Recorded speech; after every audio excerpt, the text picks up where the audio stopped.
And we are live. Hello for anyone who is watching. I am DBJ. I'm here with Lloyd and Laith. Of course, if you're seeing this, it's on my channel. But please like, share, subscribe to Darius Jonah, who's that channel hosted by Laith. And of course, the Viking has landed, which is in the title with Lloyd Collins, the Jarl DM. He's here with us, and we're going to talk all things RPG related in the community. All right. Let's start with a few things, a few highlights. One is that Origins has taken place here in Columbus, Ohio, in the States, and it is a very large convention. Went there, saw quite a few things. I'll mention a few things that caught my attention, unique items and individuals. I got a chance to have dinner with Dave from Nerdarchy, which was a highlight of my day. Also got to see Rory from Rory's Story Cubes and got to talk to that gentleman as well. We will also talk about 40K and absolutely go into some things in the news, a pretty substantial meeting between some very powerful individuals over the weekend and how we can use that for an RPG game. So if you guys have anything you want to add to that before we start in.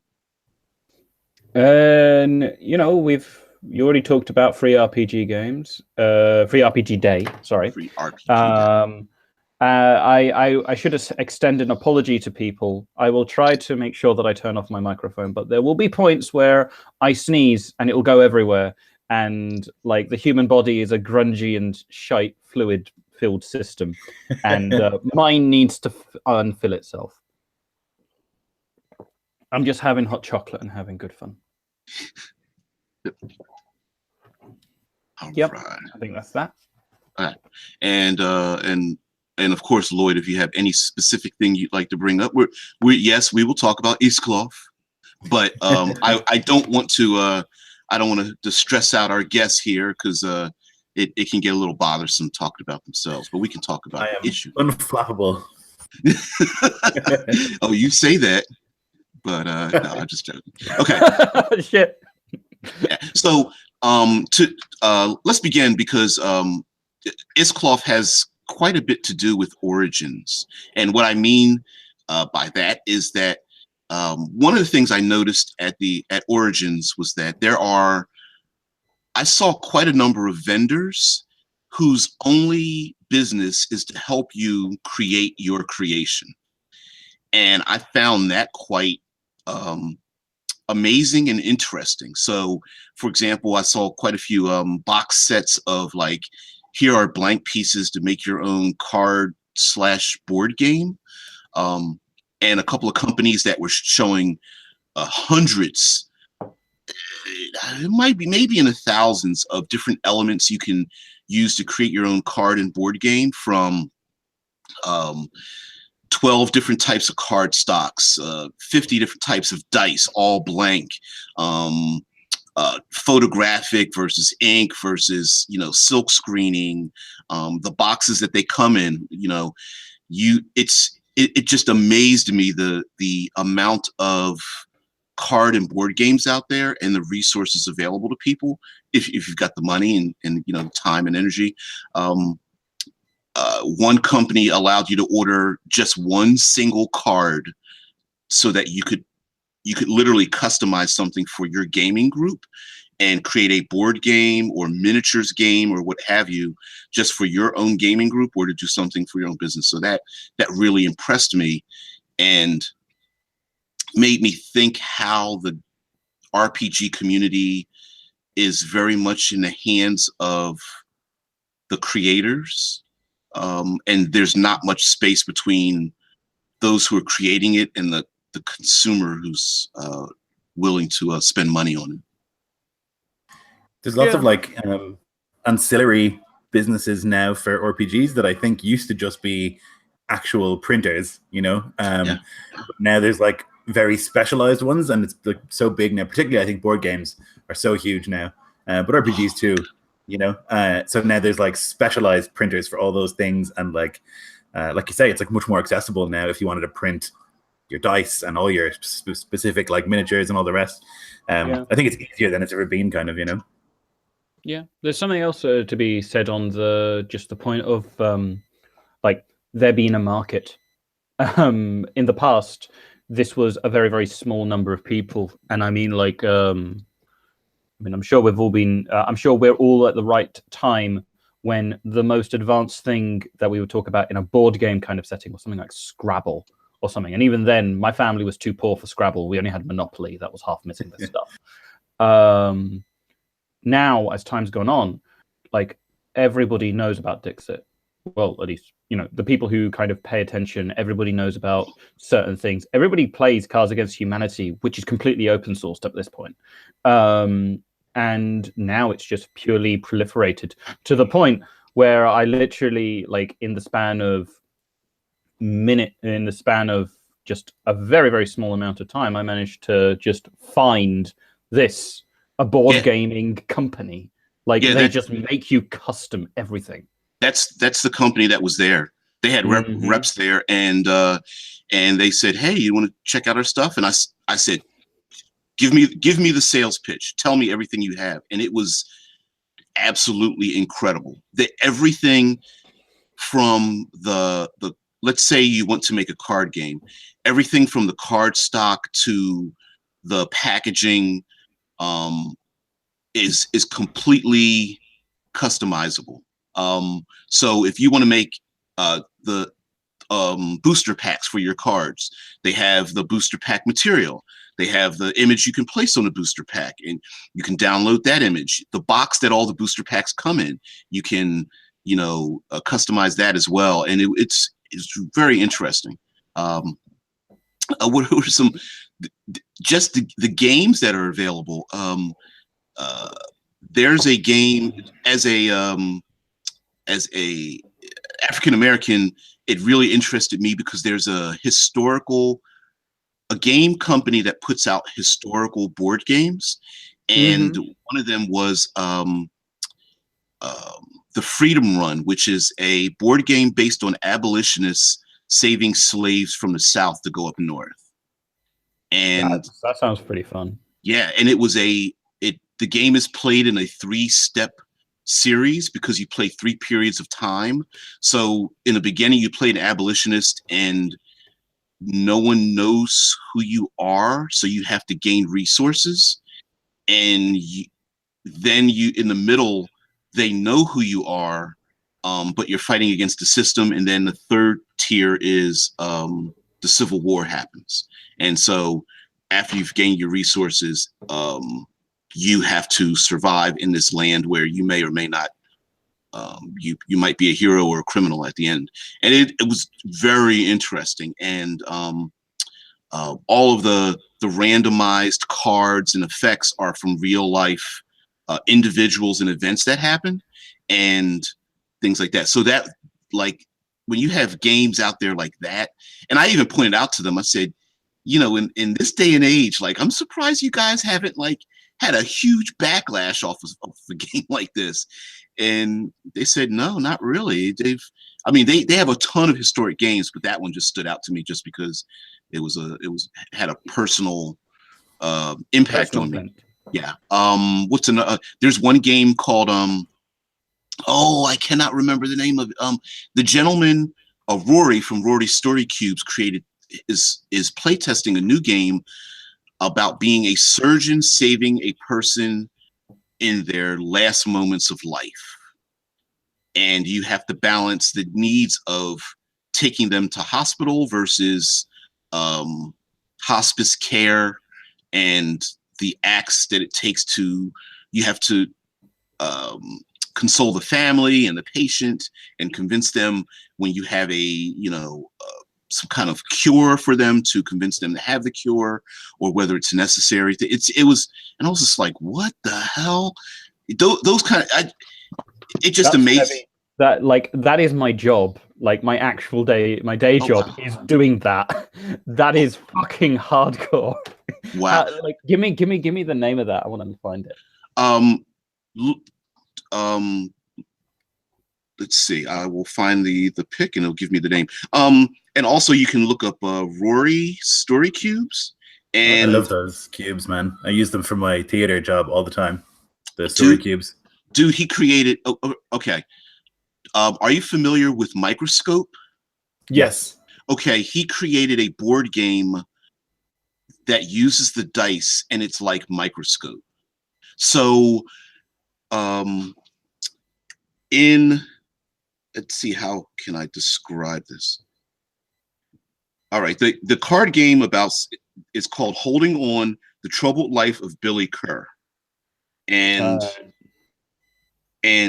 he's playtesting it. 2 to 4 players, age 14 and up, 45 to 60-minute playtime.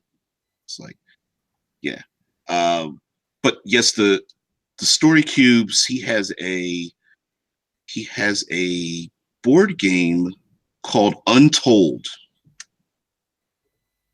And it's not exactly a board game like you spread around a table. It's more like you roll the dice, and then there are addition and limiting factors to each die so that you start telling the story. And then each person is able to modify it, kind of like it's like I was about to say ad lib. It's like improv theater.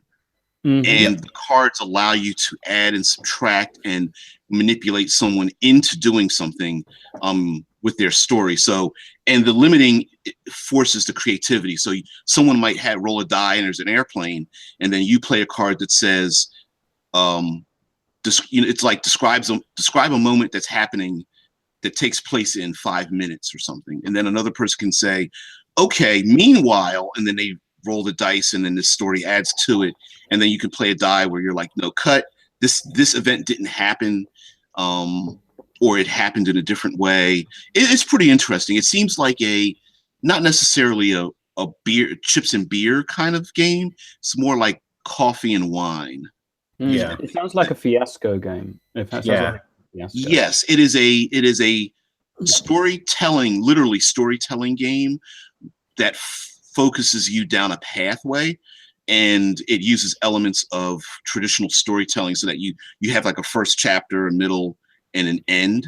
And then and you're able to play these various cards and chips and things like that to achieve a desired end, and forcing the people involved to not come up with really gonzo, idiotic things, but to delve into it. It looks really interesting. It's very high quality. Yeah, so, it looks gorgeous. I want to pick that up. I think it looks amazing. Yeah, you take a look at it. Yeah, Untold is the game. And it just amazed me. I was like, oh, that's really nice. I love the story cubes, and I know that they are like some of the picks are like kind of bold and kind of geared towards kids, but using them as like a jump starter, I was about to say a Kickstarter, but technically it is one for the brain. It's really awesome. So yeah, I just, they're amazing.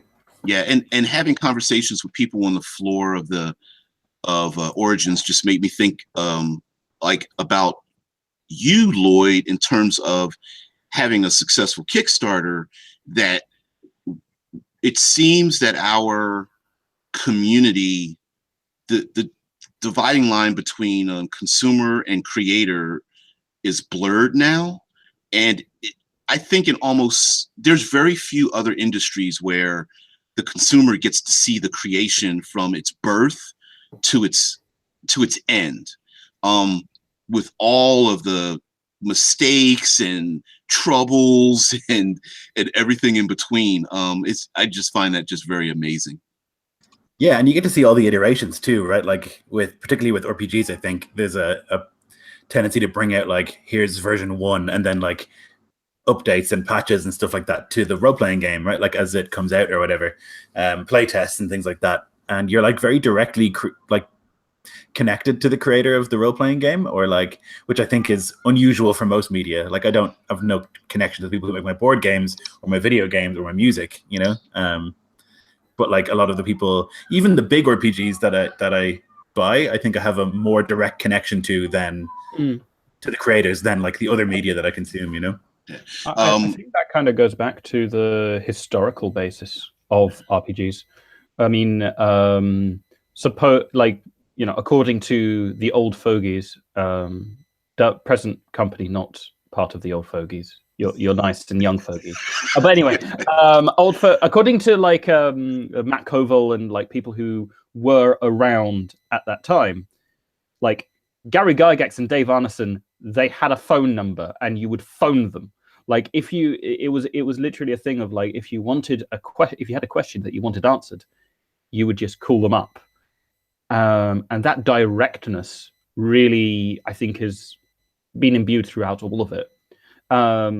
There's something to be said about it kind of turning into itself and becoming a bit difficult to kind of discuss, because what basically happens is that there's a definitive in-group and out-group. I have access to the creator. You don't have access to the creator, you know, that kind of thing.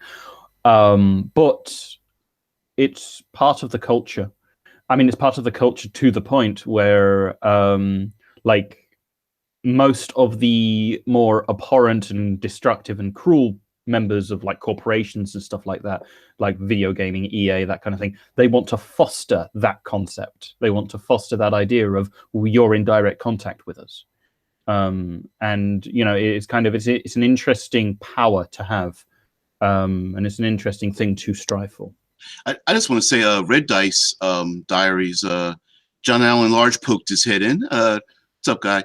He says it definitely seems like as the hobby has grown and become more widespread, businesses are specifically targeting the RPG market in particular. And he also says, yeah, story cubes are great.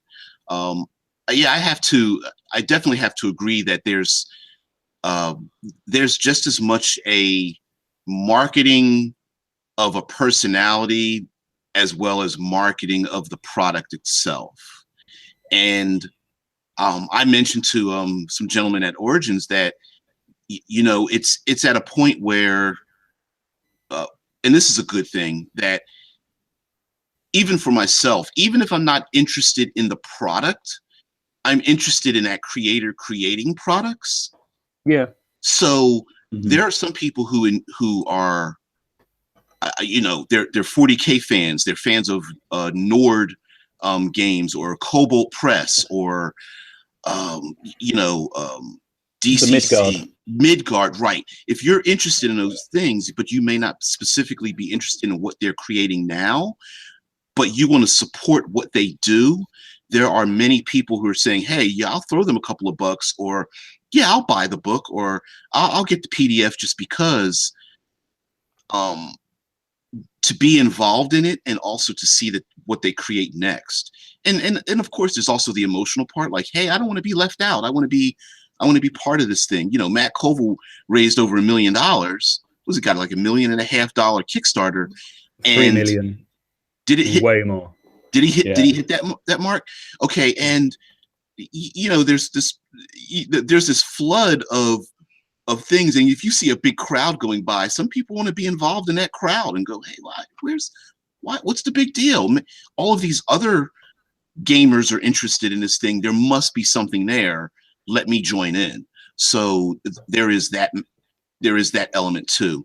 But I do agree that it does create a division. You know, there's like the micro slicing of our community into you're not cool enough where you don't belong, or they feel that they don't belong, or they don't have access and section themselves off. You know, some people kind of think of that in the OSR community where like, well, I'm OSR, I don't bother with these other things. Or, you know, maybe newer players are like, they're old grognards and we're, you know, keep to your side, I'll stick to mine.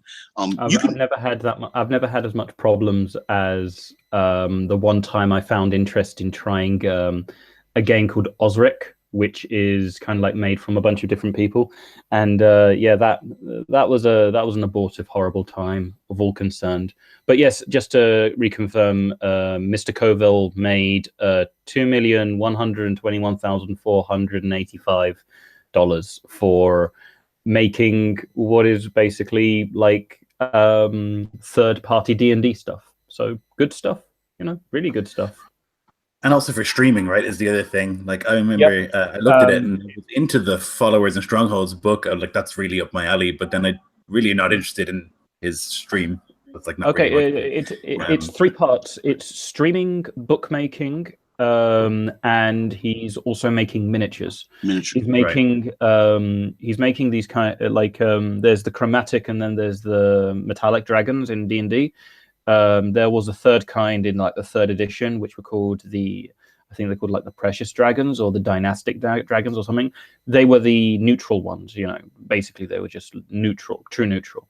And they were like ruby, topaz, diamond, that kind of stuff. And he was making miniatures for them. Now, I'll say that, and I mentioned this to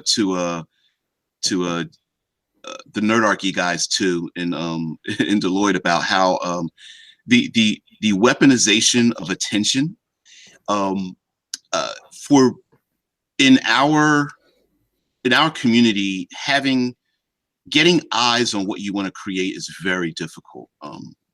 Social media is a very it's the Wild West, is untamed territory, and trying to get people's attention to say, hey, I've got this great idea. I want to run a game. I've got this great card game. I want to find people to take a look at my stuff.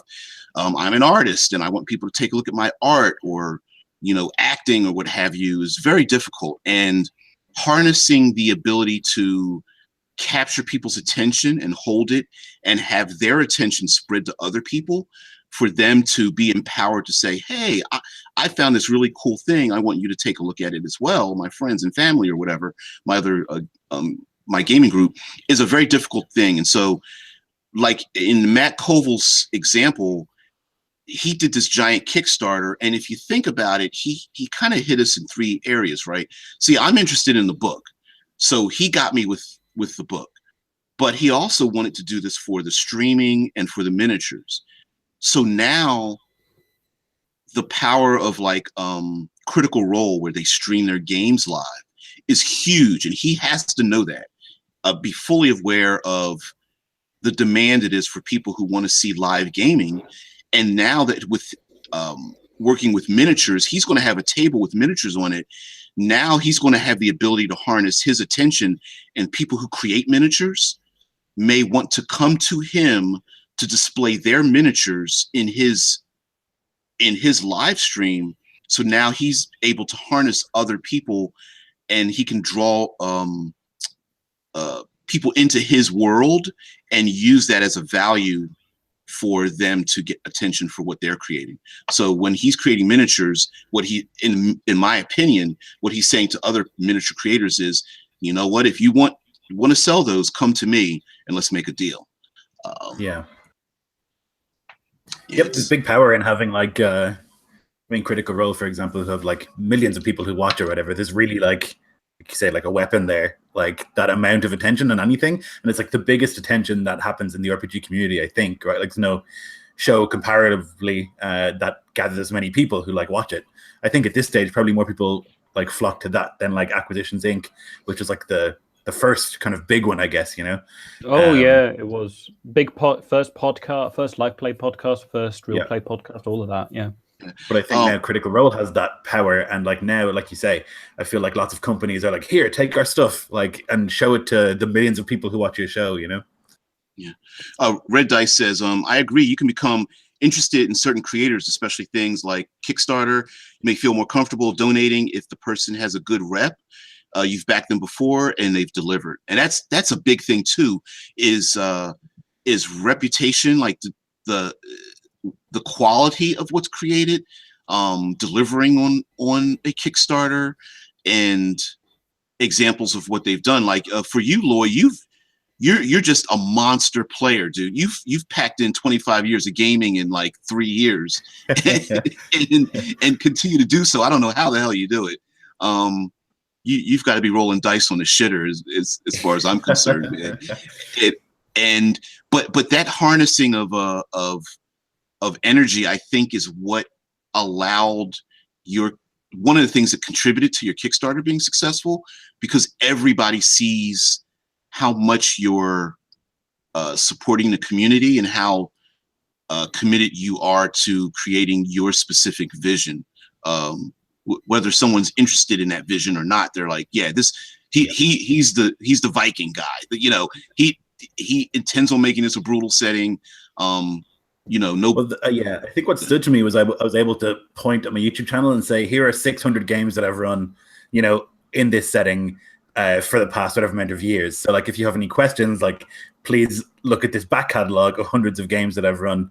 But there is a thing that happens with that I noticed is people were like, he's never brought anything out before. He's brand new to this. Why should we trust him or whatever? And it's the same kind of argument that I find very annoying when you're trying to find a job and they're like, you need 4 years of experience to like get this entry-level job. And it's like, how is that possible? I can't do both of those things. I can't have experience and be new, you know? And I guess what they want you to do is to release like free supplements and like to make smaller things first and whatever. But I don't want to do that. I want to do a big book, you know? So, I mean, it worked in the end and I pulled in like 100 favors, but like, yeah, I mean, I think you're right. Like if you can just like point at the amount of stuff you've done or whatever, and there's some reputation there, even if it's not like from making things, there's still something, you know. Right. Yeah, being present in a community is a certain amount of reputation, a certain amount of whatever it would need to be. I mean, what you were talking about before is like something that we've seen done already. Absolute Tabletop, our lords and saviors. You know, they set up initially by going like, yeah, pay what you want. You know, 2 supplements every week between like, I think it was like 7 or 8 supplements in the end. So they release a supplement every 2 weeks and then, hey presto, you've done it. And then you know, in 2016 or whenever it was, they started releasing like real big, more substantial supplements with a real price point. And by that point they had accrued that much cred. I mean, there's something I shudder to think how the hell I'd be able to do it. Thing, whatever. But yeah, so leave it be. I'll tell you the secret of like how I did it was like I've been in the community for a long time and I just pulled in all the favors. So like I ran a game for Nerdarchy Ryan like years ago, and so I talked to Dave and I got a Nerdarchy and chatted about it, and then I ran a game for Dawnforge Cast like 7 years ago, and then like or whatever, many years ago, and I got on there to run a game, and like some of the big channels or whatever, I was able to kind of pull in those favors. Like, remember all those games around for you? How about I come on and like do an Iscloff game? And like that helped a lot. And then also just like, I think like particularly in the Abtop community, but also in the One Shot group, like I've been active in those for a long time. And so the mods there were very forgiving with me, like posting my Kickstarter stuff all the time, because they were like, you've run like literally hundreds of games here. So, you know, it's kind of, it doesn't feel as mercenary. Yeah, I think sometimes it's just a matter of being value added, right? If you're a person who adds value to the community, I think many people are just going to say, you know what, yeah, let this guy do what he's going to do, because we trust what he's done. And you know, it in a way, instead of like you were saying, Lloyd, about, you know, doing small products first, and you said you didn't want to do that. You replace that with doing a ton of these games. Like you said, I've got this back catalog. Sure, it's not a printed product, but here's my digital footprint. Take a look at it. I've done these things. And then people can say, oh, this person is adding to the community. They're not advertising. I mean, I hate to say this, but like advertising is kind of like taking people's attention away from what they want to do. You know, hey, you're watching a TV show. Now your darn commercial is in my way. You know, it's you're taking my attention away from what I want. So what value are you adding to my eyes, to my worldview? And so I think if you're able to add value, people are less likely to just like shut you down and such. So yeah.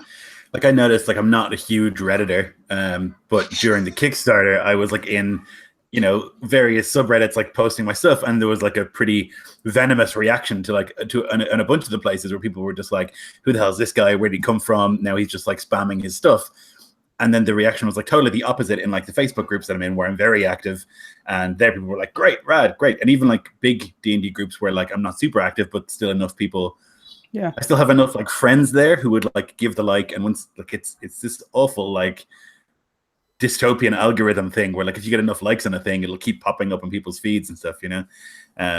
But I think you do, like you say, value added. Like if I was a Redditor for a long time, then I feel if I had posted all over Reddit, I would have been more successful there, you know. And like maybe that's something I would consider in the interim before the next one, if there is a next one, is like continuing to like post in Reddit and like and keep that going, so that by the time the next thing comes, you know, people will be like, oh, it's this guy, he's been active or whatever, you know.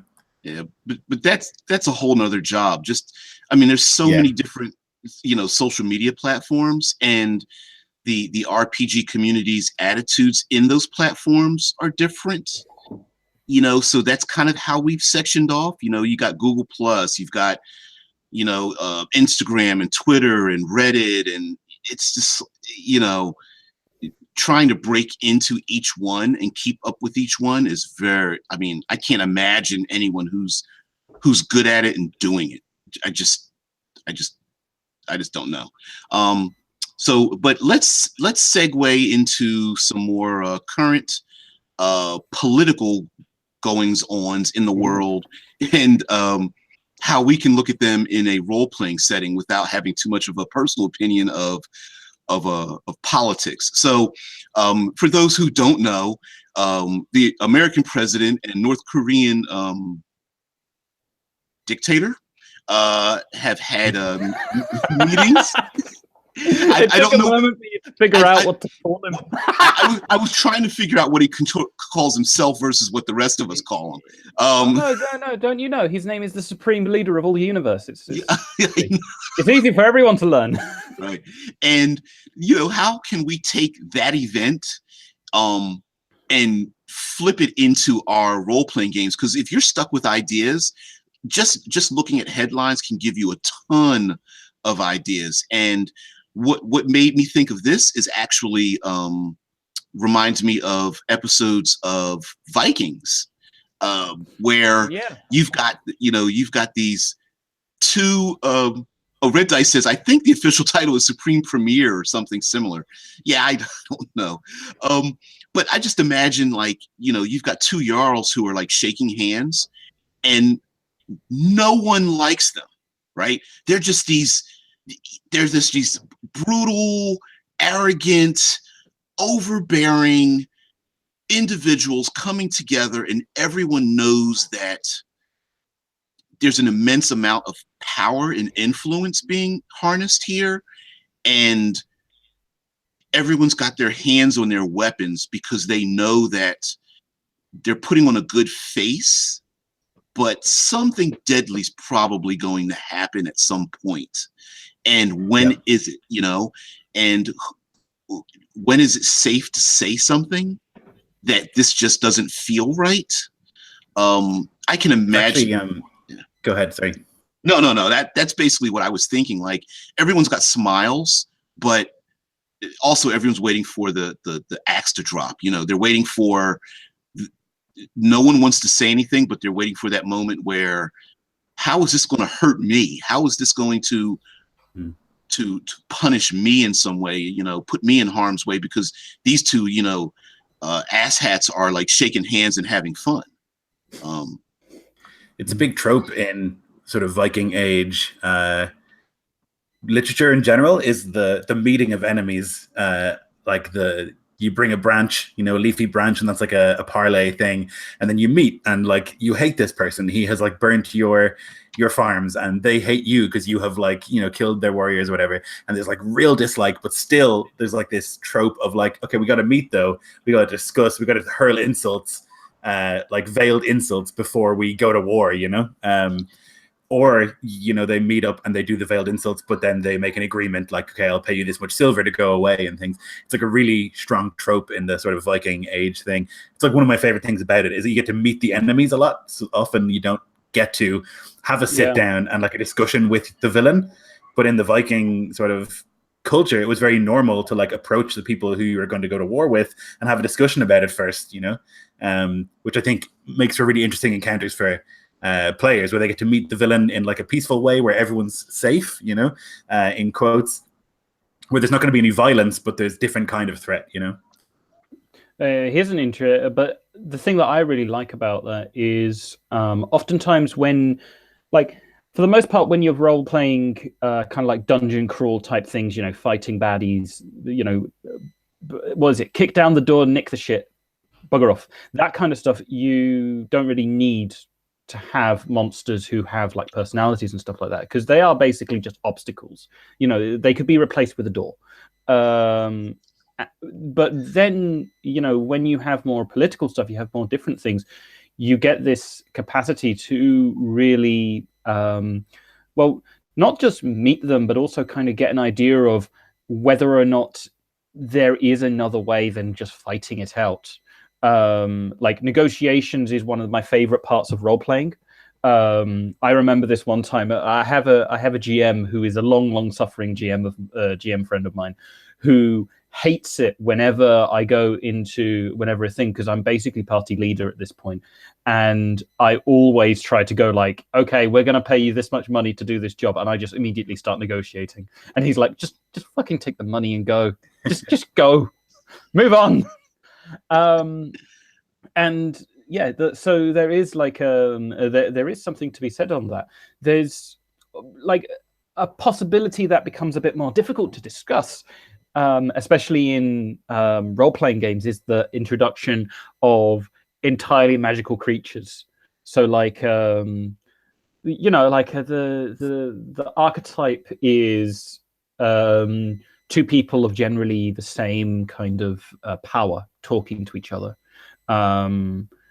I mean, the news that kicked it off isn't exactly the same. It's not completely the same, but you generally have the impression that it's like one kingdom versus another kingdom, and that they hate each other, but they get along.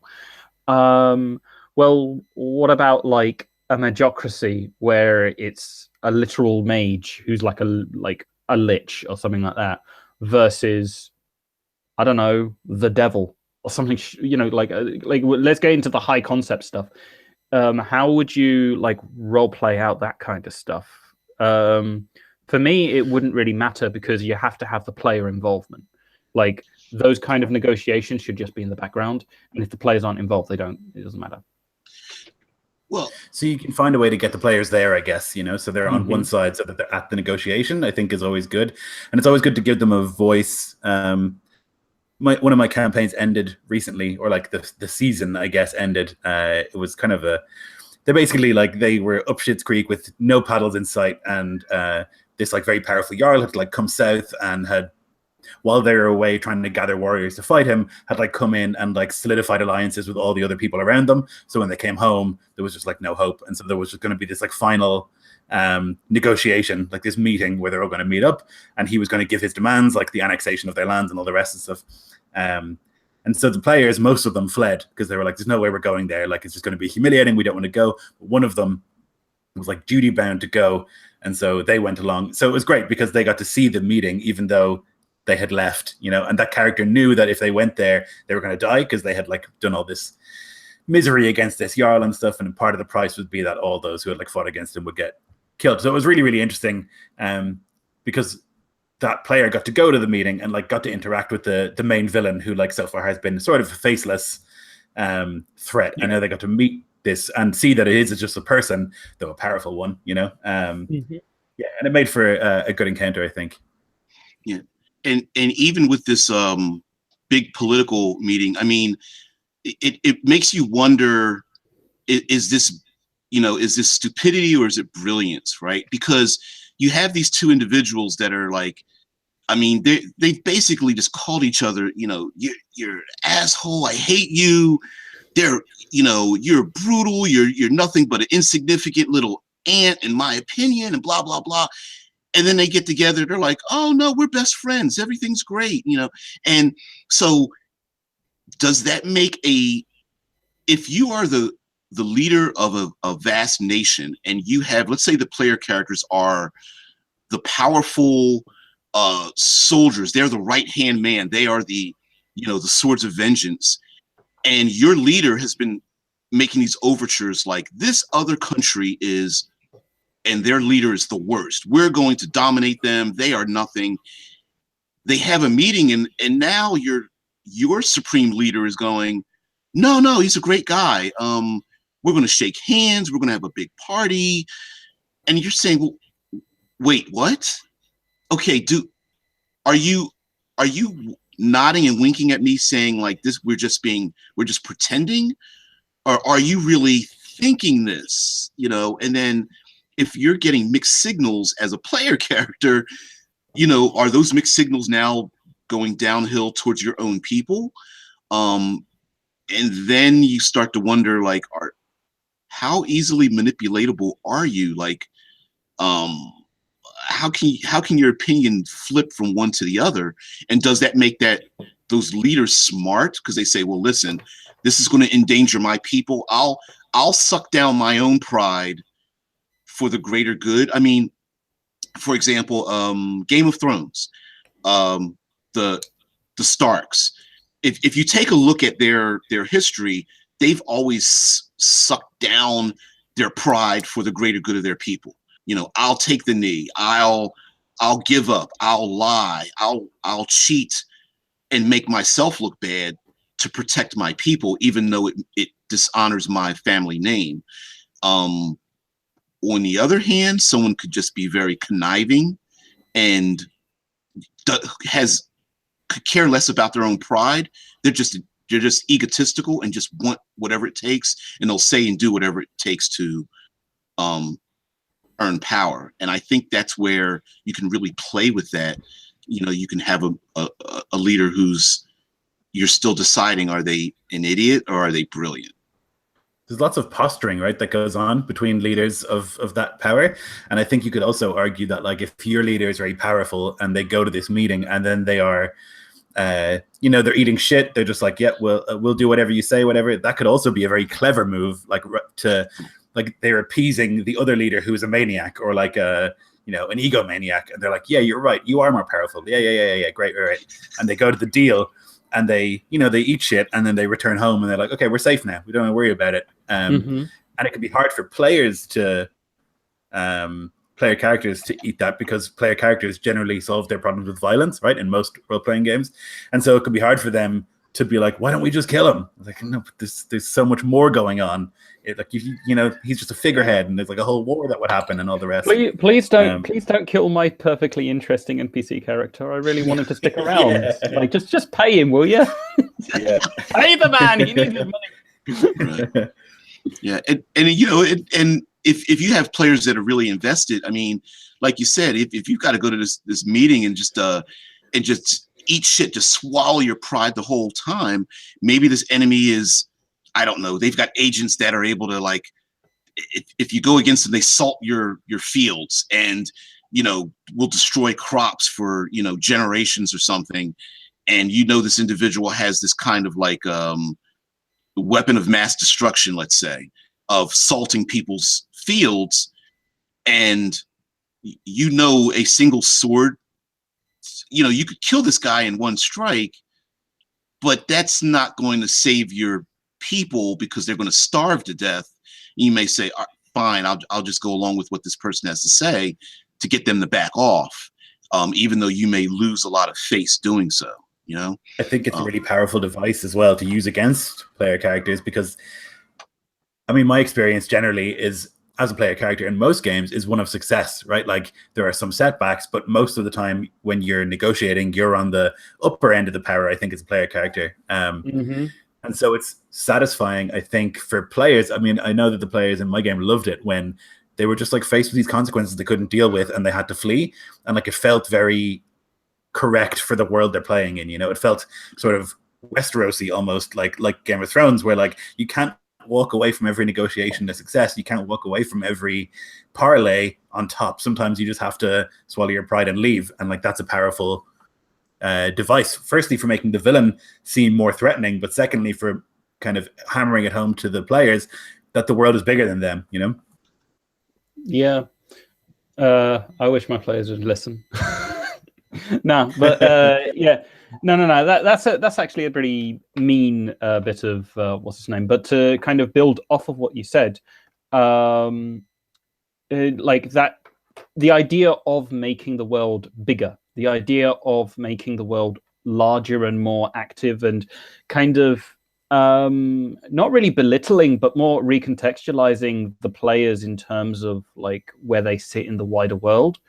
I think that kind of comes down to how different people want to play different games.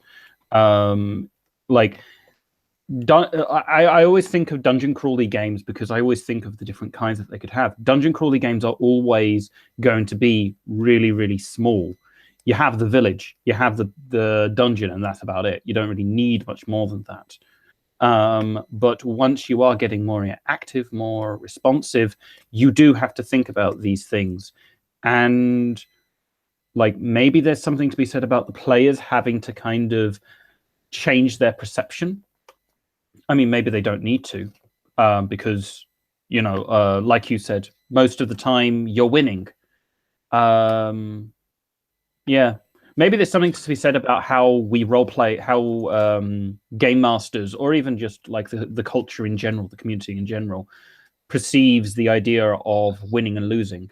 Because in the story, like even when you lose, you're not actually losing, you're just kind of going through another form of character arc, and then you win anyway. So like, yeah, I think maybe that might be indicative of like what I guess you could say modern first world culture today versus other cultures, in a sense that it's just living with consequences. If you know, in like Lloyd was saying, you know, in a Viking culture, there are these. It makes sense for that setting because the world is larger than them, and there's consequences for them. You know, maybe striking down this enemy that they don't like, but they have to, you know, they have to parlay with this individual. In feudal Japan, there are, you know, consequences for your actions and those actions that might impact your family and your friends or your clan or something.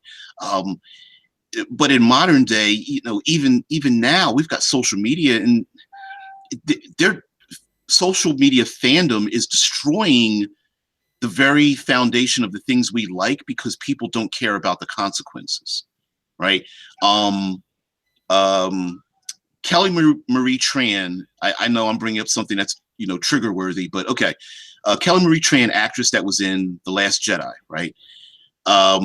She didn't decide, she wanted to be in a movie, but she didn't write the words. She's not the casting director. She's not the person who's the writer of the movie. She didn't direct it. She didn't fund it. She was hired to perform a job. They gave her clothing. They put her in makeup. They said, read these lines 20 times. We're going to take what we think is the best of those lines you read. We're going to stick them up in this movie. Here's your paycheck. Thank you. And the people have placed so much anger of their dislike against the movie and focused it on her. And to the point where she, you know, she deleted all her, you know, social media paths because people were, you know, talking about her body image and the fact that she's Asian and her acting ability. And it's like, really? Like, you know, for what we assume are relatively intelligent people, you know, it's like you do realize that this individual didn't write the movie, and talking about her body image and the fact that she's Asian is not going to cure your problem of whether you like the movie or not. You either liked it or you didn't, but that's not her fault. Yep. You know, and it's like, well, and what I mean by that is like, here are these individuals out there who are not, they're not concerned with the consequences of what they're doing. And maybe in gaming, and getting back to role-playing games, and I hate to say this, but it's for fifth edition. Fifth edition doesn't have any lingering effects in what you do. They've kind of cultured the game into, here's an encounter. When the encounter's done, all of the consequences of what you've just gone through are gone. Let's go to a new encounter. And maybe that is teaching people that there are no consequences, when role-playing games are best when you consider all the consequences. Hey, yes, we can kill the goblinoid horde, but if we do that, they were the ones holding back, I don't know, the frost giants or something. By X system, yeah. Yeah. This is the thing. I mean, for me, the consequence part of role playing is like my favorite part. And when I play, what I want most is for my decisions to matter. It's like the most important thing for me. So like, if I go and I play like I don't know, I go and kill a villain, I want to see effects of that in the whole world. I don't want it to be like, okay, we've killed him, we've taken his loot, and then we go to the next thing. I want to see like why that is important, and that's what I try to bring into my games all the time. And it's one of the like 5 things that I think is most important.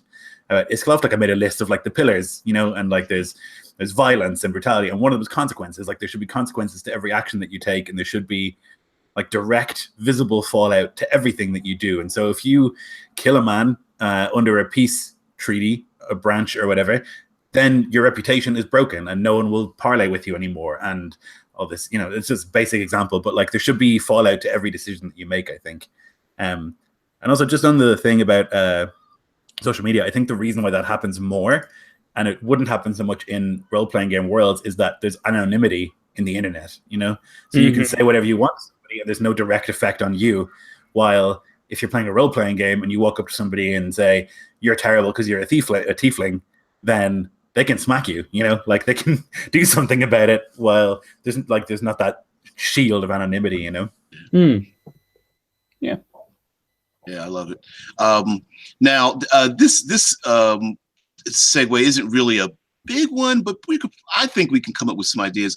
There was a free RPG day, and for the community in general, and also materials from 40K, which I'm not as familiar with. I was also not able to pick up very many things from a free RPG day, but I do think it's a great thing for companies to put out free materials for RPGs, just to keep people interested, to show people what they have available, if most of their things you have to pay for. And it's just like free comic book day as well.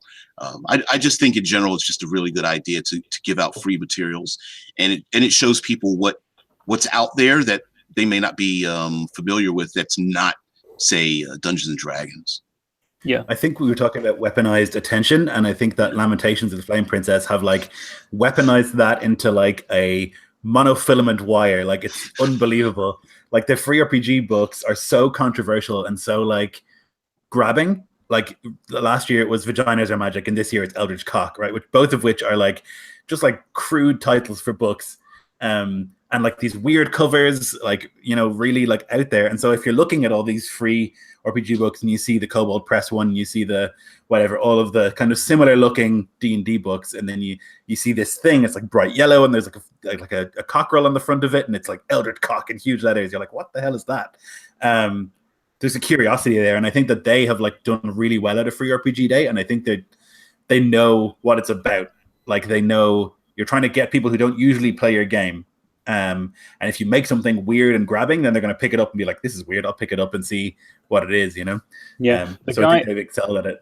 The guy who makes Lamentations of the Flame Princess, I believe it is a guy, it is called Zach, it is Zach Smith. No, it's James Raggi. Zach Smith makes a bunch of their modules, but okay. James Raggi the Fourth is the guy who like wrote Lamentations or whatever. Yeah, it still stands to me. Stands to think. James Raggi, like Zach Smith, they're all part of the same system of really being like controversial, really being like out there, crazy guys. I mean, I know Zach Smith a bit more than I do James Raggi. I knew that James Raggett. I thought it was the other way around. Honestly, I thought Zach Smith had made most of it, but whatever. I've got to read this comment from Red Dice. He says, although it does make me laugh that potentially someone's going into a store saying, "Oh, hey, can I grab hold of James Edward Raggy's eldritch cock?" Oh man, you searched it on Google. I just did it, and it was the first thing that said, "By the way, this is the Eldritch Cock supplements." I found it on YouTube. Oh my god.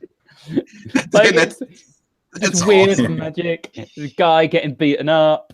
Oh yeah. Yep. I think they've done like an amazing job, and I think like that's why they're one of the really famous or one of the really big sort of OSR things, because like their art is so interesting and unusual, and they really focus on like the weird elements of fantasy, which you don't see a lot of. So like I don't really run modules ever, like it's not really my thing, but the Lamentations modules are just so interesting and so weird that I've run a bunch of those because they're ideas I would never come up with, and that's always my like metric. Yeah, it's like I could, given enough time, I could write a campaign like Storm King's Thunder, I think, you know. But I could not write a module like Blood in the Chocolate, or I couldn't write a module like, you know, Broodmother Sky Fortress, all these weird Lamentations things that I just would never be able to come up with. I think they're just so out there, you know. There was one which was called Old King's Rock, and it was the first time I'd ever come across like anything to do with Lamentations of the Flame Princess. It was the first thing I actually came across, and I started reading it. And it was written in this incredibly endearing, like, you know, engaged me to a great degree, but I couldn't understand any of it because it was written in like Flame Princess, assuming that you've already read the rule book. So it was kind of like just sitting there going, oh yeah, there's a speaking rock, and if you attack it, you take a plus CR or something like that. I can't remember what the bloody thing was. And I was kind of like, what the fuck does all this mean? This isn't like anything I've ever read before. Oh God. Yep, yeah. It's odd, and I think in a really good way. I think they push limits, and I like that about them. Like they're interesting, you know. I guess that's a good example of like, if you're going to bother creating something like a setting or what have you, that it behooves you to not water it down and double down on what you are, double down on your own pillars and stick to it. Stick to, no matter how bizarre, how strange your setting may be, that to not have anything that will detract from it. Like, for example, the big thing for me in 5th edition is the argument of, do you include tieflings and dragonborn, right? And the minute you say no, you get this big uproar of like, oh, you're just trying to eliminate my fun. You're destroying my fun and things. And if someone's saying no, they don't. You have to tell people this is a point that I am not willing to bend on. In my world, these things do not exist. You cannot have it. Maybe if my world's, brutal, no, you can't have create food and water. It's stupid. You can't have the mending cantrip because it completely eliminates the need to, no, you can't have these things. You have to, I think as a creator, you have to push past the resistance to want to capitulate to the people who desire those things, because I think you may have something greater on the other end. It's one of the things that has been most difficult about Iskoft is magic, right? Like it's a low magic setting, and there's not a lot of magic in it. So I'm writing magic for the setting, and then trying to do that is hard because you have to balance like how good a class is, like mechanically, with how they fit into the world. And so if you want to play a caster and you can cast a spell, but it takes 8 hours, then why would you play the caster? Unless you're like so invested in the setting, which is why, like for example, some of the players who I play with play casters because they're invested in the setting and they want to play somebody who can, somebody who can heal you of a brutal wound in 8 hours is still insanely powerful when no one else can, but for a lot of people who are new to the setting, they're going to be like, what the fuck is this? I can cast 3 spells a year. Like, it's like, what good is that to me? I'm useless, so it's a sort of paradigm shift or perspective shift on what the setting's about. Like if you're the only person who can cast magic, that still makes you very powerful. It's just in a different way. You're not flinging fireballs or whatever, you know. And that's the thing that I'm finding it hardest not to bend on, because I know that I think that's the thing that people will like when they pick up the book. They'll be like, "Oh, cool, that's cool." Sort of the berserker is interesting, and the whatever is interesting. Oh, this caster. Oh, it's terrible. I can't do anything. I'm useless. You know. So that's it. But I'm not going to bend. You know, just can't do it. Right. No, Yeah. you can't bloody well bend on that kind of thing.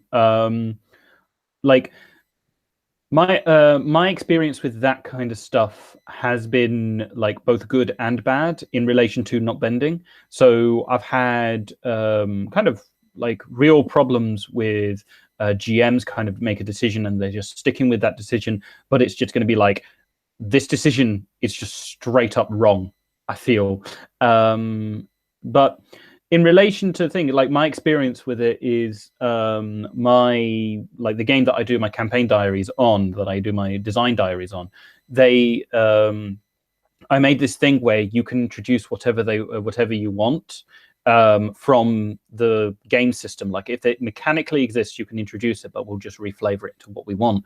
And some of the funniest stuff wound up happening when, for instance, I made a thing of, I told them you can't talk to each other about what you're creating. So everything you create individually. So they wound up making 2 fighters and a rogue. So they had no mage, no magical healing at all. They had to wait all the time whenever they got into a fight. And then then a new player came in and they got introduced, and they were the healer. They were a mage, but they had the slowest healing in all the game. So to them, they like the first time they came across any magic, it was like, oh yeah, you heal 1 hit point every 3 hours. Congratulations, good work, guys. You're doing well. That's changed now, but yeah, it was a good, enjoyable bit of fun. Kind of really creating the setting, creating the world, and setting it down, and having to like, Lloyd, you decided on going with this is one. I'm going low magic, and I'm sticking to it. I've kind of done. I'm going low and high magic. So magic users, there's a big variance in their abilities. So there are some magic users that are just so relatively weak that they can't do high magic stuff. They can only do low magic, which is what I was talking about like how their healing is very slow. On the other hand, there is another player who's now been like newly introduced who can heal you almost to full health with like MP and magic points and stuff like that. So I like that because it kind of shows that there is this big variance in relation to magic. For me, the thing with a low magic setting is not necessarily that there isn't powerful magic; it's how commonly people see magic. Get a hold of it. You know, yeah. So like Middle Earth, I would say, is a low magic setting because most people in Middle Earth never see any magic. You know, even though Saruman and Gandalf or whatever else, you know, are very, very powerful. And that's what Isklof is. Like there are powerful magical creatures and there are like powerful casters, but 99% of people will never see that, you know. So that's why I think it's, and most players will never see that either, you know. So that's why it's a low magic setting. There is still magic in the world or whatever. And same with low fantasy. Like most people will never see a monster, but they are out there, you know. Which I think is like an interesting way to do it, because it means that when the players do come across something like a monster and they've spent 7 sessions fighting people, and then they see a monster like a troll or something, they're like, oh, good God, what is happening? Oh, and there's like a real fear for something that really is not that scary a monster usually in D&D. Like, oh, you'll fight 1d6 trolls in this dungeon, you know? So like it I think adds magic to back into like the fear of monsters and into magic when it's not common, you know? Yeah, no, that's the thing. Talking about the thing that we were originally going to talk about, we could talk about Wrath and Glory a wee bit. First off, I want to talk about the weird pre-order thing that they've done. They've really gone AAA video games with it, but yes, it is weird. It is weird AAA shit. My God, $300. God. Okay, moving away.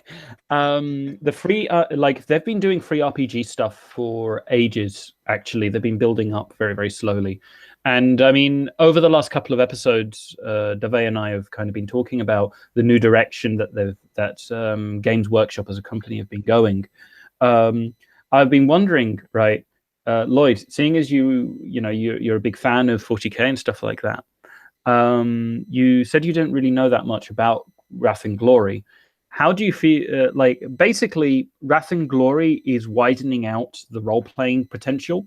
So before, you probably played like Dark Heresy and Yes, Holy War, Death Watching. Yep. Yeah. Well, Wrath and Glory is opening it up so you can play as anybody. You can play as Tyranids. You can play as Tau. You can play Don't as like it.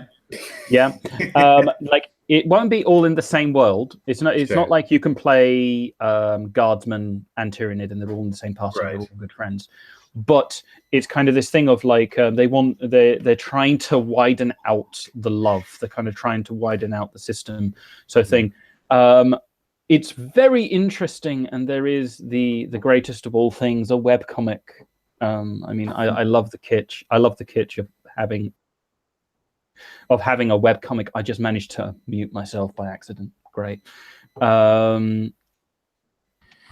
So I will say this is that I like specific games. I like games that are about a specific thing, right? I think those games are almost always better in my, or from what I want, than a game that's broad. I generally prefer a specific game. So I liked Dark Heresy because it was very specific. You are a group of investigators who work for the Inquisition. I like Death Watch. You're a group of Space Marines who, you know, kill aliens. And I like the specificness of that because it means the party are focused and that you can have a similar power level, because a Space Marine in 40k is so many magnitudes more powerful than a normal human that if you put them in a party together, like my like fluff brain, my canon brain can't reconcile it, because to me the encounter will be a walkover or everyone will die except for the Space Marine, you know, like and so like that's why I like the specific stuff that they did with Fantasy Flight. I really like those games. I think they're really good. So I don't really know much about Wrath and Glory yet. I've seen like some of the art and I've seen that comic, that infamous comic, and I've seen this pre-order bundle, which I'm not too keen on. It seems like a lot. This is the greatest thing in all the world. It is bizarre in the best possible way. You can get the player bundle, which includes, like, I don't even understand. You can get a hardcore, deluxe, or limited edition. I mean, I don't know how you choose that. Let's have a look. Anyway, like sadly, like the 40k role-playing game stuff is my least favorite set of role-playing games from Games Workshop. They're my least favorite bits. Mainly because I feel that 40k doesn't really lend itself very well to role-playing. Like, you can't role-play concepts or discussions or anything like that. You can't do any of those things because, like, you're all playing psychopathic fanatics who want to murder each other, and like they only want to kill the bad guys less than they want to kill anything else. You know, it's a bit of a thing. It's a bit of a difficult thing. I think that it requires huge investment on the part of the players and the GM, because you need to know the setting very well to play 40k. Yeah. I don't think that you can, like, you can't dip your toes in it. Well, you can if all of you are new to it, but like, let's say like we're playing and I know it really, really well, and I've read you know X amount of novels and played Warhammer since I was a kid. And then there's other people who've never played it before, and they're like, I want to be a Space Marine. I want to kill aliens. And I'm like, there's so much more to it than that, though. What about all the, you know, and I'm like, what about all the little gritty things that are you like? So I think it's a difficult one because there's so much to the setting. It's so deep and so big. It's the same with like Middle Earth, I guess, you know, and like settings like that are so big and so broad that if you don't know all that stuff and one person does know all that stuff, it's going to ruin the game for that one person, I guess, you know? Like it can really depend. Like, yet again, I've had a wide variety of different stuff, different role-play experiences with things. I've had players who knew everything about the game, like everything about the setting and stuff like that, and it actually ruined them to play the game straight to a certain degree, because they, like, you know, they were coming across psychers and they were like, oh, well, this is the thing. The psychers are like this, and this, you know, psychic dudes are and they're talking about this. And they meet Eldar and they're like, oh, right. So which version, what craft world are they from? Right. And the GM was kind of like, "Does it fucking matter?" He's like, "Yes, Yeah. because I need to know where they're from." Yeah. And it ruined them just like to a certain degree. I've had a bit of luck in that the people who I've played with generally haven't been kind of like too crazy on the like setting stuff.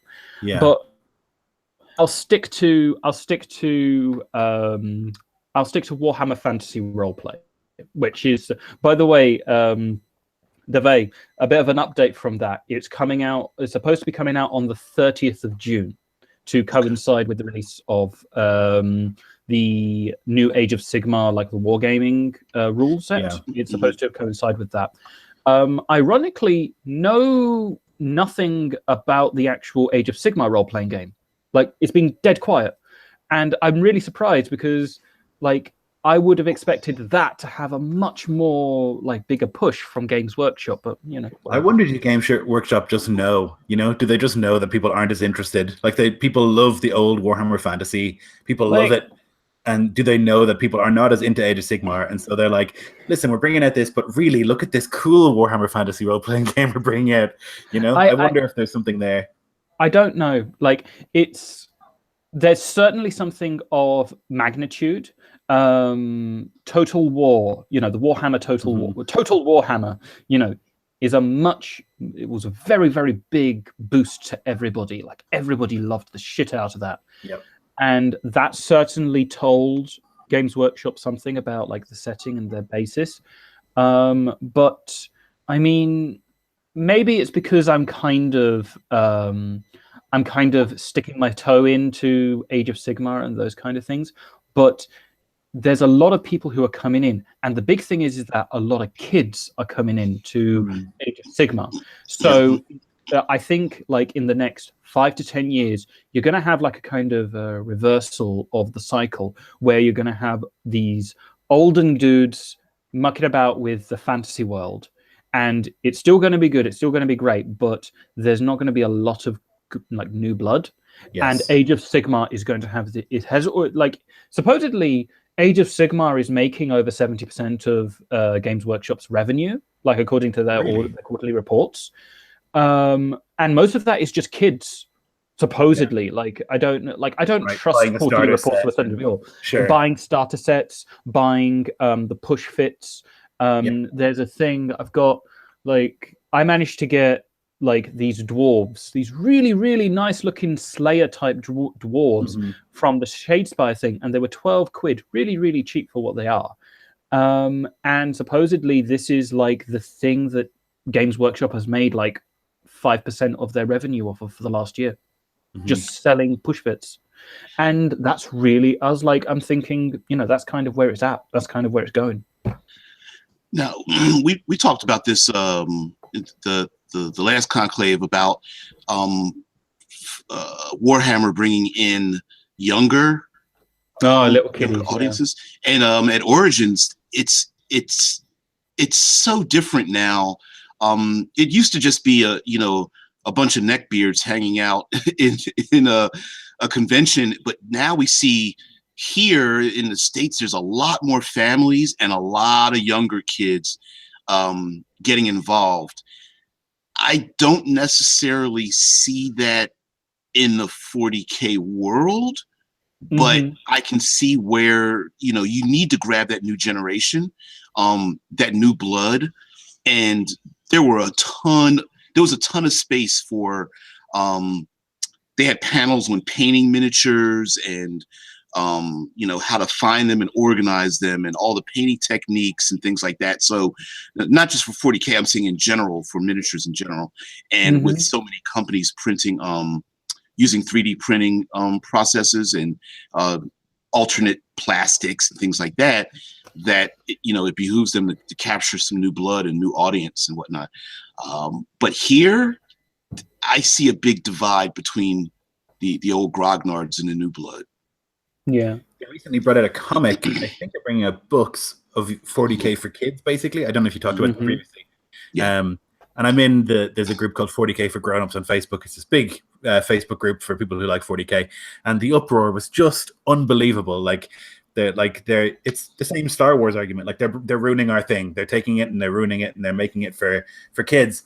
It's like it doesn't affect the game you're playing though. Like you can still play 40K and like the rule systems are all there. You can still play it for 100 years. Like it doesn't affect it.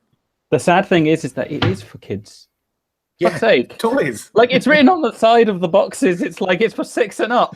Yeah. I mean, yeah, 40K. I mean, like the modeling and stuff is definitely. It's gotten to the point where it's very advanced. I think some of them, like the recent, like, what did I get the 30K? What was it called? With the Space Wolves and the Thousand Suns or whatever. And like it was this big box, and there was thousands of parts, and like they give you so much spare stuff and whatever. And that's my preference. I love the modeling and the conversion and stuff. That's the bit I like. But there's no way that like a kid is going to open that box and be like, cool. What they want is be able to play in 40 minutes, to like push the things together and spray them a color and go, Yet again, it really depends on the kid. Like the most recent starter set, you're right. It is push fit. So like everything is kind of like it comes together and you push it all together and boom, you're done. You're ready to go. You're fantastic. But there is a lot of things where there is my room is like full of crap. My room is like covered in crap. But there was this like this thing that was going on in my area. I'm in the York area for things, and they really had this really big awesome thing where they had this Youngbloods game where they would like bring in like paint jobs and stuff like that. And the stuff the kids were coming up with were incredible. So like you had a dreadnought and a centurion conversion. Like it was this weird mishmash of things where like he had one arm sticking out of his shoulder and the other arm sticking underneath. And it was like really insane. But it was a kid who made it. And the kid made it in the store. So it really depends on what kind of thing they're going for. Like York might be a bit of an aberration because actually York has a really big modeling community. Like it's massive.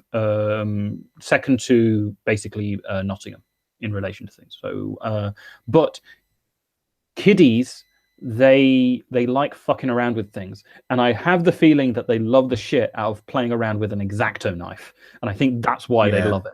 I think that's why 40K like appeals to them so much. It's it all depends. It's all up to them. We'll see. We will see. I'll probably pick up Wrath and Glory. I think I'll pick it up because I'm interested in 40K just in general, and I'll definitely pick up the book and see what the story is.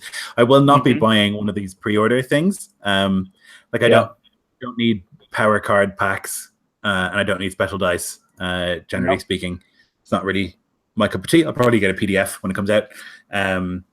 But yeah, I will try it and see, and hopefully it'll be good. I mean, it looks interesting. I would like to invite you to a game of Wrath and Glory at some point when I can be bothered to afford paying for the full book and stuff. But yeah, that's the thing. Yeah. All right. I'm going to take this time to have us wind down a little bit because we're going to hit the hour and a half mark. Someone named Jason Lapel said about Lloyd, I have always thought being a trickster in Lloyd's game would be crazy. And I guess he's referring to like playing like an arcane trickster maybe, or is there a specific role of a trickster in the Iscloff setting? So I guess Loki is a trickster, he's like, that's like his whole shtick, and like he's much more interesting in the sagas, I think, than the Marvel one. Like there's great stories of him like coming into the Hall of the Gods and just like insulting everybody, and they're like, hey man, you should take it easy or else Thor is going to come over here and beat you up. And he's like, I'm not afraid of Thor. And he's like calling everyone names, and then like Thor arrives and he's like, oh hey Thor, what's up? And Thor is like, were you talking shit? And he's like, nope. And then he just leaves.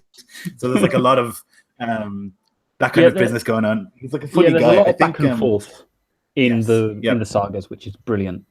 Yeah, it's my favorite thing about the sagas and like the Eddas and stuff is that like the gods seem very human. It's very relatable. Because they're all very human stories.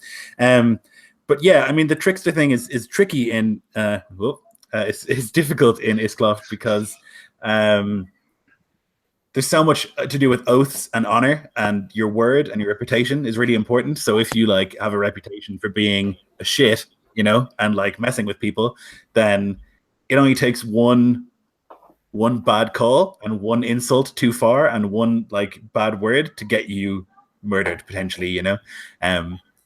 Yeah, the rogue is an outlaw as opposed to like a trickster. I've changed it all up, so like outlawry was like a real sentence that they would give people where you get expelled from the community, you know, for whatever amount of time. People are duty bound to do you harm if they find you and whatnot. Yeah, there is a trickster archetype though, like a I don't want to get too into it, but it's based on Ratatoskr, who's like the rat, the squirrel who like runs up and down the world tree and passes insults from the eagle to the dragon. So there's like one based on that where you give insults to your enemies and stuff like that. But yeah, it's a dangerous thing, I think, to be a trickster in a world where most people are armed, you know. And this is just I just thought of this as a side note to what you're creating in Isklov and just what used to be in they kind of hinted towards in the Advanced Dungeons and Dragons or second edition was the fact that even the class that you picked for your character, or like today would be your background and class and such, it has its own consequences in the world. Right. So very much in literature, if someone is a spellcaster, the public has a specific opinion of you casting magic, right? Yeah. You're hated or feared or admired, or there's an air of mystery. If you are a warrior of some sort, people are scared of you, or you're expected to behave in a certain manner, which I think has kind of been lost in, you know, the world's greatest role-playing game. There's no, you pick a background, a race, and a class, and there's no social distinction between any of it. Yep, that's something I've really brought back in because I think it's super important. I think that your calling and your class like really determines a lot about how the world sees you. So the Berserker is a holy warrior of Odin. They're like blessed by Odin, and that means that they're afforded a lot of respect and a lot of like deference where they go. And the fighter is now a Drenger. A Drengskapper is like the philosophy and like the path of honor that like an honorable man goes down, and so like there's honor attached to that too. And then like the outlaw is universally hated because they've been like excommunicated basically from society, you know. And then the Sather, who's the magician, the sorcerer or whatever, are like pretty much universally feared and reviled as well for different reasons. And so they try to bring a lot of that back in because I think it really makes a huge difference what you do in the world, particularly when there's not so many things that you can do. You know, I think it's super important, and I've tried to bring a lot of back in. No, I mean, introducing the idea of like setting specific context is a really, really good world building technique. It's fantastic for introducing just the idea of like where you sit in the world and everything like that. Just note, Red Dice Diary says they have a video on YouTube of Neil Gaiman reading out Norse mythology. Thought that may interest Lloyd, assuming he's not heard of it already. Yes, and I own the book as well. He's recently have the book of him. Okay. Excellent, really, really good. I have the book, and I have the thing. I listen to it to go to sleep because it's very, very nice to have Neil Gaiman talk to you while you sleep. It's so lovely. Yeah, it's awesome. Really excellent. That's awesome. Yeah, it's just I really do like the context of having the like you're saying, a calling or a class, or you know, the decision of what you wanted to pursue in your life having effect in the role-playing game. You know, it would be like, hey, sure, you can play a rogue, but you're marked. You know, you've been branded or something as an exile or a criminal, and then going from that point, which I've seen on forums where game masters will make like Dragonborn very feared or hunted, and players just are in an uproar like, oh, this is unfair. You know, I can't believe you're making, you know, you're going to punish me because I want to play this, you know, my special snowflake or something. And they're just saying like, no, this isn't, you know, in my setting, this doesn't exist. So yeah, I kind of like that. So let's wrap it up. Any last thoughts? Plug anything you guys would like to. Let's start with Laith first. All right. I would like to plug in my camera.